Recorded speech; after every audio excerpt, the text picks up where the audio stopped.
Money जानते हैं, money का मतलब क्या हुआ? Medium of exchange. और जिसमें मनी का एक रोल होता है कि हर कंट्री का अपना एक लीगल मनी होता है। लीगल मनी का मतलब कि वो इतना पावर उसके पास होता है कि उस कंट्री में कहीं भी हम उस मनी से गुड्स और सर्विस को हम एक्सचेंज कर सकते हैं। तो वही हमारा क्या कहलाता है? मनी कहलाता है। पढ़िए, meaning and evolution of money. तो मनी के बारे में क्या बोला गया है कि money is a thing which is commonly accepted as a medium of exchange. Medium of exchange, exchange in the sense क्या? एक्सचेंज ऑफ किस चीज का? गुड्स और सर्विसेज का। तो गुड्स और सर्विस, मान लीजिए कि आप कोई सर्विस ले रहे हैं, कोई डॉक्टर को पेमेंट कर रहे हैं, इंजीनियर को पेमेंट कर रहे हैं, सीए को पेमेंट कर रहे हैं, कहीं पेनाल्टी दे रहे हैं, गवर्नमेंट फी दे रहे हैं, कोई एग्जाम फॉर्म भर रहे हैं, कोई गुड्स कमोडिटी खरीद रहे हैं, कैपिटल गुड्स हो या कंज्यूमर गुड्स हो, हम मनी से उसको एक्सचेंज कर लेते हैं। A rupee in India is money as it is commonly accepted medium of exchange here। लेकिन ये ध्यान रखिएगा कि ये रुपी कहाँ के लिए मनी कहलाएगा? इंडिया के लिए कहलाएगा। ये रुपी यूएस के लिए मनी नहीं कहलाएगा, ये यूएस के लिए कहलाएगा, फॉरेन करेंसी कहलाएगा। अब इंडिया में रुपी कहलाएगा डोमेस्टिक करेंसी जो इंडिया के लिए मनी है, लेकिन इंडियन करेंसी के अलावा इंडिया के लिए जो भी दूसरे कंट्री का करेंसी है that is called foreign currency. Likewise अब यूएस में मनी क्या होगा? तो यूएस में मनी क्या कहलाएगा? डॉलर।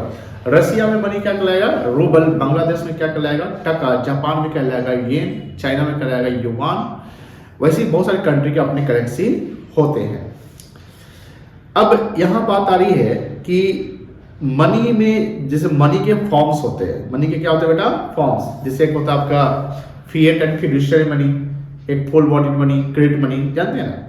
तो मनी का जो इवोल्यूशन हुआ, तो मनी का फायदा क्या है? मनी का फायदा यह है कि मनी को हम स्टोर कर सकते हैं। स्टोर इन द सेंस कि हम रख सकते हैं, उसको हम इन्वेस्ट कर सकते हैं। ये मनी से हम किसी भी चीज का मेजरमेंट यानी किसी का वैल्यूएशन कर सकते हैं। कोई भी चीज हो, कोई सर्विस हो, कोई भी चीज हो, कोई गुड्स हो, उसका हम क्या कर सकते हैं?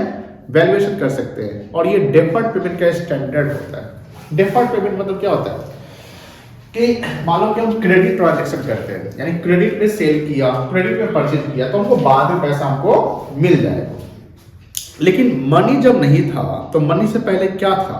बार्टर। मनी से पहले क्या था बेटा? बार्टर। बार्टर क्या था? सी टू सी इकोनॉमी को फॉलो करता था, यानी कमोडिटी टू कमोडिटी। जहां मीडियम ऑफ एक्सचेंज मनी नहीं होता था, मीडियम ऑफ एक्सचेंज गुड्स ही होता था कि किसी के गुड्स से हम अपने गुड्स को एक्सचेंज कर सकते हैं। लेकिन इसके बहुत सारे ड्रॉबैक्स थे। इसके बहुत सारे क्या थे बेटा? ड्रॉबैक्स थे। ये ड्रॉबैक क्या था कि sir double coincidence of wants, ये पहला ड्रॉबैक है। डबल कोइंसिडेंस ऑफ वांट्स क्या होता है कि हमारे पास जो सामान है और हमें उस सामान की जरूरत है, जो सामान मेरे पास नहीं है। अब जो सामान मेरे पास नहीं है, वो सामान की हमें अगर जरूरत है तो हम क्या करेंगे? हम दूसरे के पास जाएंगे, उस इंसान के पास जाएंगे जिसके पास वो सामान है जो मुझे जरूरत है।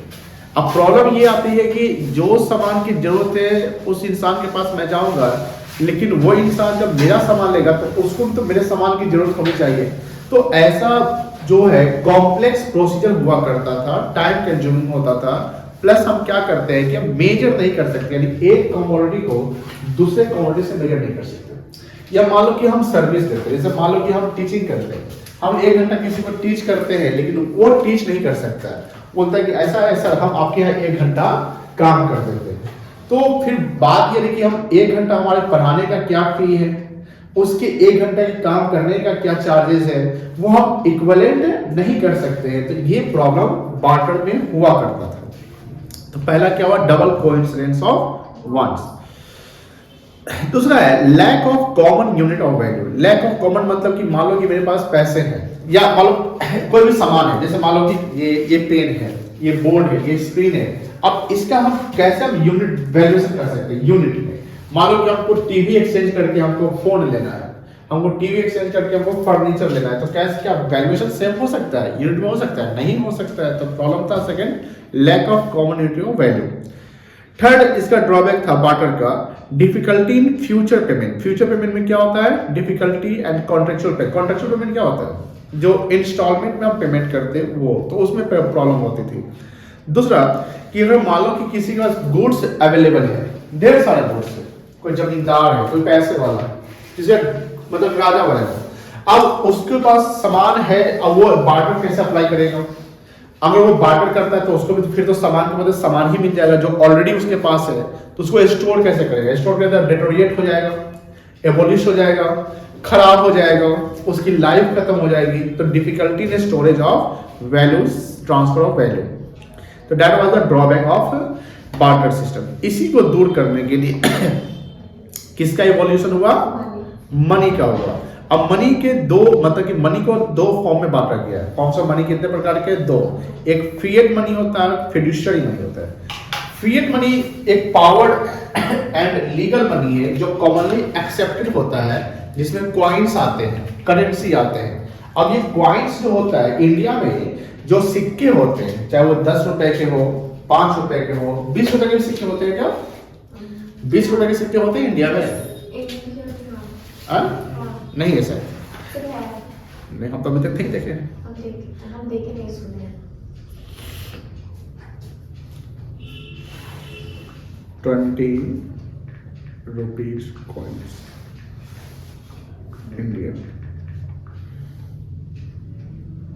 अरे लगता है जो भी है, हम तो अभी तक देखे नहीं है। 5 रुपए जो भी सिक्के अगर बनाए जाते हैं तो इंडिया में सिक्के का जो सप्लायर है वो गवर्नमेंट ऑफ इंडिया है। गवर्नमेंट ऑफ इंडिया के बना बिहाफ में एक मिनिस्ट्री ऑफ फाइनेंस है जो सप्लाई करती है। दूसरा, 1 रुपए का जो नोट होता है, 1 रुपए का जो करेंसी होता है, वो भी गवर्नमेंट ऑफ इंडिया सप्लाई करती है। इसके अलावा जितने भी करेंसी है उसको कौन सप्लाई करती है, reserve bank of India. And coins and currency is called the fiat money. इसको क्या बोलते हैं, फिएट मनी। फिएट मनी में कोई रिलेशनशिप यानी buyer seller, service provider, service receiver, किसी के बीच में रिलेशन हो या ना हो, हमें कोई सामान खरीदना है तो हम फिएट मनी का यूज कर लेते हैं। लेकिन जब बात आती है फिड्यूशियरी मनी की, तो फिड्यूशियरी मनी क्या होता है, फिड्यूशियरी मनी होता है ट्रस्ट। फिड्यूशियरी मनी क्या होता है, ट्रस्ट। ट्रस्ट क्या होता है, जहाँ नियर रिलेशनशिप होता है। जैसे मान लीजिए हम आपको जान रहे हैं, हमने आपका काम कर दिया, आप आपको एक चेक दे देते हैं, तो हम चेक को क्या करेंगे, एक्सेप्ट कर सकते हैं कि नहीं कर सकते? कर सकते हैं कि आपने किसी बैंक का ही चेक दिया होगा, वो हमारे बैंक में जमा हो जाएगा, क्योंकि आपको ये विश्वास है कि वो पैसा मिल जाएगा। तो फिड्यूशियरी मनी में चेक होता है। फिड्यूशियरी मनी में क्या होता है बेटा, चेक होता है, जो चेक का एक्सचेंज नियर रिलेशनशिप में होता है। लेकिन हाँ, चेक सब जगह नहीं चलता है। जैसे मान लो कि आप बस स्टैंड पे जाते हो, बस अगर टिकट बुक करते हो तो वहां चेक दोगे तो चेक लेगा, वो नहीं लेगा। सब्जी वाले से सब्जी खरीदते हो, चेक दोगे, चेक लेगा नहीं। स्ट्रीट वेंडर को से खाना खाते सामान लेते हो, उसको आप चेक दोगे, लेगा नहीं लेगा। तो फिड्यूशियरी मनी सब जगह एक्सेप्टेबल नहीं होता है। क्यों? क्योंकि सर यहाँ पर बात यानी कि चेक में डाउट ये होता है कि जो आदमी चेक दे रहा है उसको नहीं जान रहे हैं, और चेक का हम जब पेमेंट लेने गए बैंक से, वो चेक बाउंस हो गया, या जिस इंसान ने दिया उसके अकाउंट में पैसे नहीं है, तो हम तो उसको जान नहीं रहे, तो उसको ढूंढ नहीं रहे पैसे। और नियर रिलेशनशिप में क्या होता है कि हम जान रहे हैं तो हमारे साथ धोखा नहीं करेगा। अगर वो धोखा करता है तो हम उसको ढूंढ कर ये बोल सकते हैं कि भैया ये चेक आपका क्लियर नहीं हुआ। तो फॉर्म्स ऑफ मनी में एक पहला क्या है, फिएट मनी, और दूसरा क्या है बेटा, फिड्यूशियरी मनी। कोई दिक्कत नहीं है, पढ़िए इसको थोड़ा सा। Fiat money. Fiat money refers to that money which is issued by the order or authority of government. यानी जो coins and currency है उसमें सरकार का ऑर्डर होता है, तो यह इसको एक्सेप्ट करना ही करना है। It includes all notes. Notes मतलब करेंसी हो गया जो भी है, and coins which the people in a country are legally bound to accept as a medium of exchange. Fiduciary money क्या होता है? Fiduciary money is that money which is accepted as a medium of exchange because the trust, विश्वास पे, यानी हम trust करेंगे तभी हम fiduciary money accept करेंगे between the payer and the payee. Checks are the fiduciary money as these are accepted as a means of payment on the basis of trust, not on the basis of any order of the government. दूसरा होता है full bodied and credit money. Full bodied में जो money का value होता है, commodity value के बराबर होना चाहिए। ठीक है, जिसमें आपका मेटल कॉइन्स आएगा। देखो full body money refers to money in terms of coins whose commodity value is equal to the money value। commodity value और money value बराबर हो, that is called full body money। and full body money में क्या आ गया, coins आ गया। तो sir full body money क्या fiat money हो सकता है? हाँ हो सकता है। क्यों नहीं हो सकता है? क्योंकि fiat money में coins and currency आता है और full body money में coins आ ही जाता है। लेकिन जो क्रेडिट मनी होता है उसमें मनी का वैल्यू कमोडिटी वैल्यू से ज्यादा होता है, यानी the value money value is more than the commodity value. Credit money refers that money of its money value is more than the commodity value is called the credit money. ठीक है, कोई दिक्कत नहीं है बेटा। चलिए money supply, sir credit money बता दीजिए। क्या हो रहा है? क्रेडिट मनी देखिए एग्जाम्पल देखिए what is the market value of metal that the rupee coin is made in India? Obviously much lower than the money value। जैसे मान लो कि हम सिक्का बनाते हैं, 10 रुपए का सिक्का, उसको अगर मेटल के रूप में बेचे 10 रुपए मिलेगा? मतलब किलो के भाव बेचे मिलेगा? नहीं मिलेगा। लेकिन उसकी वैल्यू कितनी है? जैसे मान 10 रुपए सिक्के की वैल्यू कितनी है? 10 रुपए होगी। लेकिन उसको मेटल के भाव बेचे तो 10 रुपए मिलेगा? नहीं मिलेगा। तो that is called money value is greater than the commodity value. ये देखिए सप्लाई,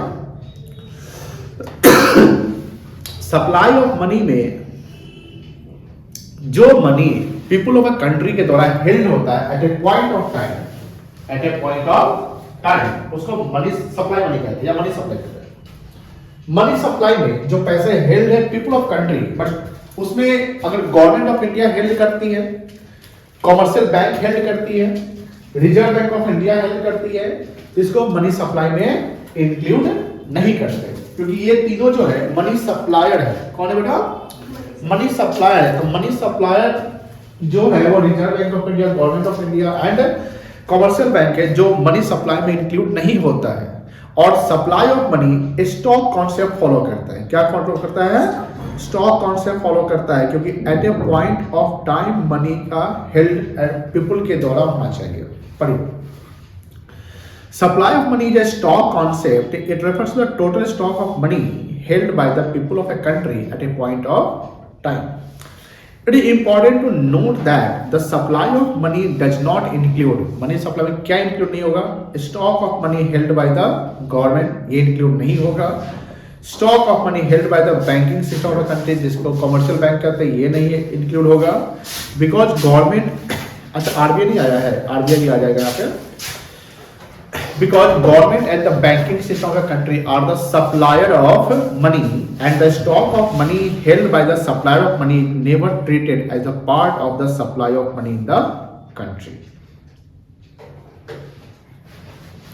अब देखो सवाल उठता है कि who are the producer of the money? तो कौन कौन प्रोड्यूसर है? Government of India, commercial bank जो FDR सब इशू करती है, और reserve bank of India. Major, देखो मेजर मनी का जो मेजरमेंट करते हैं उसमें M1, M2, M3, M4 आता है, लेकिन हमको सिर्फ क्या पढ़ना है? M1 पढ़ना है, मेजरमेंट ऑफ मनी। और मनी का मेजरमेंट में जो M1 होता है उसमें 3 चीजों का कंपोनेंट का कंसिस्टिंग होता है। C मतलब coins and currency, DD demand deposit. Demand deposit क्या होता है? डिमांड डिपॉजिट 2 चीज आता है, प्राइमरी डिपॉजिट्स और सेकेंडरी डिपॉजिट। प्राइमरी डिपॉजिट क्या होता है? जो जैसे मान लो कि हम पैसा कमाए, हम 10,000 कमाते हैं, उसमें हम 7,000 खर्चा कर दिए, कितना बचा लिया? 3,000। वो 3,000 हम क्या जमा कर देंगे? बैंक में जमा कर देंगे। तो ये बैंक में जो पैसा जमा कर रहे हो पैसा मेरा है, तो this is called the primary deposit, this is called the primary deposit. And primary deposit is the part of demand deposit. दूसरा कि मान लो कि हमको लोन लेना है और बैंक से लोन सैंक्शन करवा दिए, अब लोन सेंक्शन करवाने के बाद सारा पैसा हम ले लेंगे कि बैंक में जमा रहेगा? बैंक में जमा रहेगा। क्या वो पैसा, लोन का पैसा जब मेरे नाम पे हो गया तो क्या हम उस पैसे को निकाल सकते हैं? निकाल सकते हैं। किसी को पे कर सकते हैं? कर सकते हैं, कर सकते हैं। तो ये भी demand depend, on demand public अगर पैसा निकाल चाहेगा तो निकाल लेगा। This is called the secondary deposit. तो सेकेंडरी डिपॉजिट किस फॉर्म में रहता है? लोन के फॉर्म में रहता है, क्रेडिट फॉर्म में रहता है। और प्राइमरी डिपॉजिट जो रहता है, जो डिपॉजिटर इन्वेस्ट, जो सेवर्स इन्वेस्ट करते हैं, डिपॉजिट करते हैं। तो demand deposit is the combination of primary as well as secondary deposit. And third है अदर डिपॉजिट। अदर डिपॉजिट जैसे वर्ल्ड बैंक जमा किया हुआ है, इंटरनेशनल मॉनेटरी फंड जमा किया हुआ है, कोई और नबार्ड जमा किया हुआ है, ये सब जो पैसा जमा किया हुआ है उसको क्या बोलेंगे? Other deposit. लेकिन ध्यान रखिएगा, गवर्नमेंट ऑफ इंडिया अगर आरबीआई पैसा जमा की हुई है, एक बैंक दूसरे बैंक, एक बैंक आरबीआई जमा की हुई है, तो वो अदर डिपॉजिट का पार्ट नहीं होगा, बिकॉज वो मनी सप्लाई में नहीं आता है। मनी सप्लाई में अगर गवर्नमेंट ऑफ इंडिया पैसा हेल्ड करती है, आरबीआई हेल्ड करती है, कमर्शियल बैंक हेल्ड करती है, this is not the part of the money supply. तो मेजरमेंट ऑफ मनी में हमको M1 पढ़ना है, और M1 में क्या क्या आता है? सी, डी और ओडी आता है। पढ़िए, सी मतलब क्या होता है? It refers to the currency held by the public. ये पैसा किसका होगा? पब्लिक। पब्लिक में RBI, government of India, commercial bank include नहीं होगा। It includes coins as well as paper note. Paper note क्या हुआ? करेंसी, 10 रुपए का, 100 रुपए का, 500 का नोट जो होता है। Demand deposit. It refers to the demand deposit of people with the commercial banks. These are checkable deposits which can be withdrawn or transferred on demand. यानी हम डिमांड करेंगे, बैंक से पैसा अपना निकल जाएगा। ओडी, ओडी में क्या आता है? ध्यान रखिएगा, demand deposit with the RBI of PFI, public financial institution like NABARD, national bank for agricultural and rural development. Demand deposit with RBI of foreign central bank, यानी दूसरे कभी कोई कंट्री का बैंक, जैसे फेडरल बैंक ऑफ यूएस हो गया, end of the foreign government, दूसरी जैसे श्रीलंका की सरकार, बांग्लादेश सरकार, यूएस गवर्नमेंट पैसा जमा करती है। Demand deposit of international financial institution like IMF, international monetary fund है, और वर्ल्ड बैंक, ये सब का जो पैसा है, ये सब का डिमांड ओडी में आ जाए, sorry. But OD does not include तीन चीजें, आरबीआई, गवर्नमेंट और एक बैंक का दूसरे बैंक में पैसा। कोई दिक्कत नहीं है sir. M2 M3 M4 Bihar board को तो पढ़ना है शायद। नहीं नहीं, हाँ पढ़ना है, बुक में दिया है। नहीं दिया, ना दिया। नहीं देखी हम। Who supplies money? इंडिया में मनी सप्लाई कौन करता है? तीन institution, government of India, RBI और कमर्शियल बैंक। पढ़िए, supplier of money includes central bank of a country, that is called RBI, commercial bank and the government. In India, RBI is the principal supplier of money. देखो money का में monetary policy जो लाता है India में, यानी credit rate ज्यादा करना है, कम करना है, इंटरेस्ट रेट कम करना है, ज्यादा करना है, बैंक रेट ज्यादा करना है, कम करना है, रेपो रेट ज्यादा करना है, कम करना है, रिवर्स रेपो रेट ज्यादा करना है, कम करना है, कोटा करना है, कुछ भी मार्जिन करना है, तो ये सब कौन करती है? आरबीआई। यानी मनी का जो भी सप्लाई की बातें होती है वो आरबीआई करती है। RBI issues currency on the basis of minimum reserve system. Minimum reserve cash reserve आता है, आपका एसएलआर आता है, जिसको लीगल रिजर्व रेशियो भी कहते हैं, जहां पर हर बैंक को आरबीआई के यहाँ उतना पैसा डिपॉजिट करना पड़ता है। Under this system, reserve bank maintain a minimum reserve of 200 crore in the form of gold and foreign securities. Minimum reserve में आरबीआई कितना पैसा हेल्ड करेगी? 200 crore. Of this reserve value of gold must be 115 crore. ध्यान रखिएगा। Commercial bank जैसे SBI, ये हो गया आपका, पंजाब बैंक हो गया, commercial bank are the second significant source of money supply, क्योंकि ये डिमांड डिपॉजिट का काम करती है, मनी लेंड का काम करती है।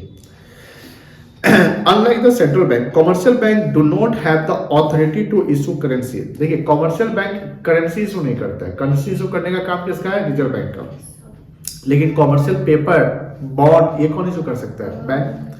Commercial bank can not issue notes and coins, yet they are the supplier of money as they create money. ये मनी क्रिएट करता है। अब मनी क्रिएट कैसे करता है समझिए ध्यान से, देखिए ध्यान से। जैसे मान लो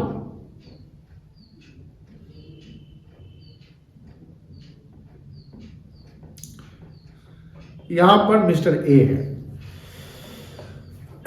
ए के पास 10,000 रुपए है। कितना रुपए है? ए जाता है बैंक, मान लो स्टेट बैंक ऑफ इंडिया गया, और वहां ए क्या कर दिया, पैसा जमा कर दिया। अब पैसा कहां पर पैसा पड़ा हुआ है? बैंक में पड़ा हुआ है। कितना पड़ा हुआ है? तो 10,000 बैंक को आ गया। अब ये जो पैसा 10,000 जो जमा हुआ है ये कहलाएगा प्राइमरी डिपॉजिट, क्योंकि वो एक अपना पैसा लोन नहीं लिया है। अब एसबीआई आरबीआई की गाइडलाइंस को फॉलो करेगी।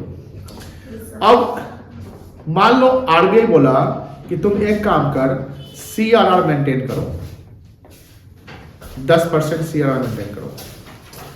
तो सीआरआर 10% मेंटेन करेगा तो 10,000 का 10% कितना हो गया? 1,000।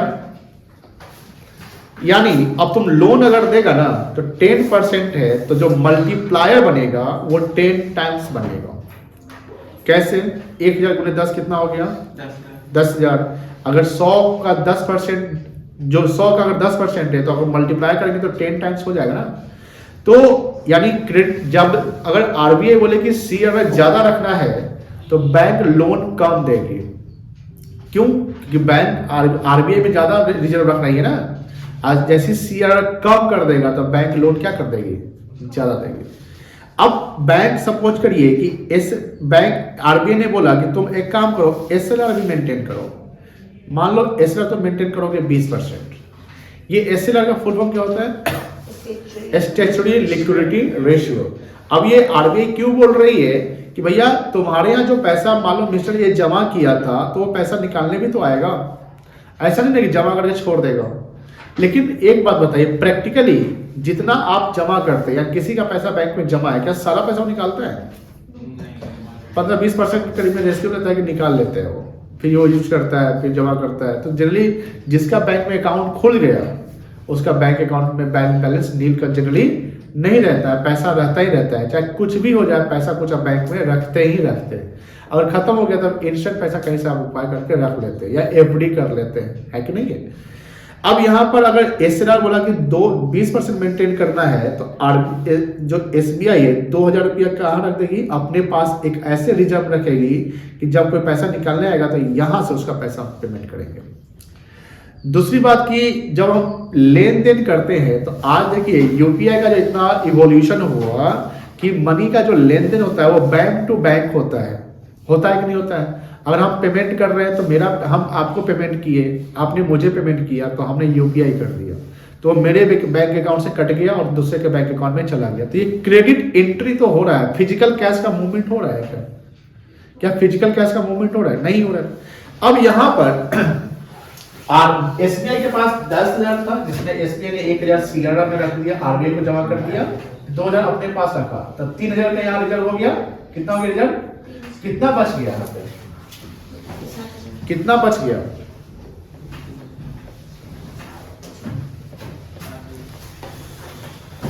$7,000 बच गया। ये 7,000 एसबीआई क्या करेगी? लेंड कर सकती है मनी। लेन मतलब लोन दे सकती है। अब मान लो यहां पर बी है, अब बी को पैसे की कमी है, वो पैसा चाहिए उसको, नीड्स मनी, वो बिजनेस करना है, कुछ भी करना है। अब एसबीआई बोलता है कि ठीक है तुमको हम 7,000 रुपया लोन दे देते हैं। तो जैसे लोन देगा तो एक लोन अकाउंट बैंक में खुल जाएगा, बोलिए है ना? पैसा बी के हाथ नहीं जाएगा, बी के अकाउंट में ही रह जाएगा 7,000 रुपया। तो वो पैसा कहां पड़ा हुआ है? बैंक में पड़ा हुआ है। पैसा कहां पड़ा हुआ है? बैंक में। अब बताइए ए के पास कितना पावर पैसा निकालने का? ए के पास कितना पावर पैसा निकालने का? 10,000 की 7,000। बी के पास कितना पावर निकालने का? 7,000। ये डिमांड बैंक से कर सकता है। कितना कर सकता है? 10,000। बी कितना डिमांड कर सकता है? 20,000।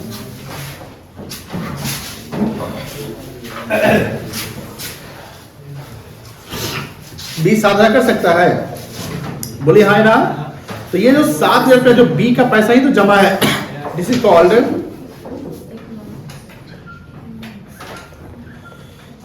व्हाट? Secondary deposit. ये क्या कहलाएगा? Secondary deposit. अब यहां ध्यान रखिएगा कि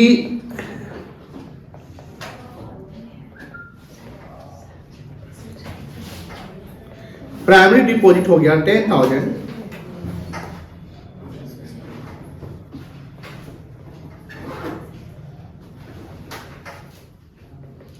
और सेकेंडरी डिपॉजिट हो गया कितना?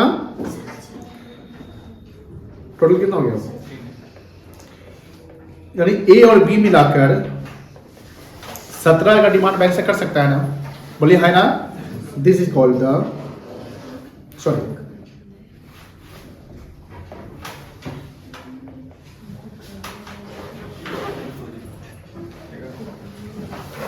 Demand deposit. This is called demand deposit. ये क्या कहलाएगा? Demand deposit. इसी को बोलते हैं, यानी demand deposit is the component of what?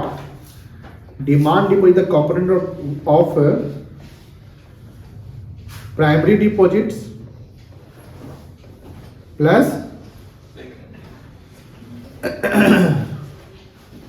Secondary deposit. कोई दिक्कत नहीं है। यानी primary plus secondary is equals to क्या होगा बेटा? Total demand.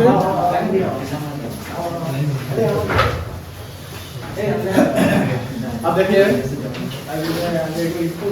अब यहां पर बात समझिए कि एसबीआई को मिला 10,000 रुपया। एसबीआई को कितना मिला पैसा? 10,000, लेकिन 10,000 को ही 17,000 में कन्वर्ट कर दिया। 10,000 को कितना में बना दिया? 17,000 बन गया कि बन गया? This is called the money creation. यही एक मनी क्रिएशन का प्रोसेस होता है। और जो लोन लिया है वो जो इंटरेस्ट देगा वही इंटरेस्ट हम लोग को मिलता है डिपॉजिट पर। हाँ, तो बैंक का फायदा है। तो एक मिनट, तो बैंक जो लोन पे इंटरेस्ट चार्ज करती है वो कितना परसेंट करती है? 10%, 12%। आपको कभी आपके पापा को, आपको नहीं आता होगा, आपके पापा को फोन आता होगा, सर लोन लेंगे क्या? पर्सनल लोन, ये लोन, ये लोन। तो पापा को बोलते हैं हाँ ठीक है। तुम्हें पता इंटरेस्ट क्या था? महीने का 1.5%, 1%, 12% साल का, 13% साल का। अब पापा आपके 13% पे लोन लिए, तो साल का कितना परसेंट चुकाएंगे? 13%। आपके पापा, मान लो कि दूसरे के पापा ने पैसा बैंक में जमा करके रखा है, एफडी करके रखा है, तो कितना परसेंट मिलेगा? 7%। सेविंग में की है तो 3-4% मिलेगा। अब बताइए, जब हम बैंक में जमा करते तो इंटरेस्ट कम मिलता है, बैंक से लोन लेते तो इंटरेस्ट क्या होता है? ज्यादा पे करना पड़ता है। वही जो डिफरेंस मार्जिन है वही बैंक का इनकम है। वही बैंक का क्या बेटा? इनकम है। And that income is use for expenses. Bank के भी तो खर्च होते हैं ना, रेंट का खर्चा है, एम्प्लॉय के सैलरी का खर्चा है, वगैरह वगैरह। अब देखो, बैंक का जो भी स्टाफ जैसे लंच पार्टी करते हैं, कोई कॉन्फ्रेंस करता है, एंजॉय करता है, ट्रेवलिंग अलाउंस लेता है, उसको सैलरी मिलता है, वो पैसा किसका होता है? आम लोगों का, जिसने लोन ले रखा है, या आम लोगों जिसने पैसा बैंक में जमा कर रहा, उसी के इंटरेस्ट से वो कमाकर बैंक उसको पे करती है। जो गवर्नमेंट में जो गवर्नमेंट एम्प्लॉय है, जो गवर्नमेंट जो खर्च करती है, वो पैसा किसका होता है? आम लोगों का, जो आम लोग टैक्स के रूप में पे करते हैं, चाहे वो जीएसटी हो गया या इनकम टैक्स हुआ या कोई पेनाल्टी हो गया।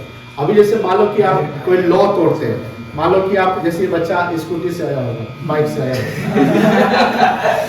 अब ये बिना हेलमेट का आया होगा, सब लोग हेलमेट से आया बेटा, मान लेते कि ये बिना हेलमेट का आया, इसका नसीब खराब था, इसको मोटर व्हीकल इंस्पेक्टर पकड़ लेता है बेटा, चालान। आपको चालान लगेगा, 5,000 रुपये देना पड़ेगा। तो ये बोलेगा कि सर बिना हेलमेट का तो 1,000 रुपया है। तो पूछेगा कि तुम ड्राइविंग लाइसेंस दिखाओ, तो इसके पास तो नहीं होगा, बिकॉज ये माइनर है। तो माइनर अगर गाड़ी नहीं ना चला सकता है, तो माइनर अगर चला रहा है तो उसका भी पेनल्टी है कि नहीं है? दूसरी बात की, अब बिना जूता का है, वो सपोज करें कि आप रेड लाइट को क्रॉस कर गए, उसका अलग पैसा है। सपोज कि आप दाहिने साइड में गाड़ी खड़ा की हुई, आजकल देखते होंगे मुजफ्फरपुर में ट्रैफिक नियम तो बन चुका है, लेकिन अगर लेफ्ट साइड अगर लंबी लाइन है तो राइट साइड से लगा कर रहता है, साइड में बैठा। कार तो नहीं लगती है, बाइक लग जाती है, तो उसकी भी पेनल्टी है। तो पेनल्टी तो बहुत सारी चीजें, हम भी कभी कभी नियम तोड़ते हैं, ऐसा नहीं कि हम नहीं तोड़ते। तो कहने का मतलब ये है कि गवर्नमेंट को आप ये दे रहे ना पेनल्टी के रूप में पैसा, अब ये गवर्नमेंट को पेनल्टी, तो गवर्नमेंट के खजाना में पैसा चला गया, तो गवर्नमेंट पैसा क्या करती है, उस लोगों पे खर्च करती है जिसको जरूरी है, जैसे गरीब लोगों को, जैसे आप लोगों पे अगर 12th पास करेंगे तो आपको पैसे मिलेंगे स्कॉलरशिप, सरकार ने दिया पैसा, अरे सरकार ने पैसा कहां से दिया, पैसा कहां से सरकार पाएगा, वो उस लोगों का पैसा हुआ जिसने टैक्स के रूप में, पेनल्टी के रूप में पे किया होगा। अब वहां पर हम नहीं जाते, हम यहाँ आते, तो मनी क्रिएशन समझिए कि कॉमर्शियल बैंक में क्या, कॉमर्शियल बैंक नोट इशू नहीं करती, करेंसी इशू नहीं करती, लेकिन वो मनी को क्रिएट कर देती है और वही डिमांड डिपॉजिट्स आपका बन गया, कोई दिक्कत नहीं है। यही यहाँ पर बात होती है, मनी क्रिएशन, मनी क्रिएटेड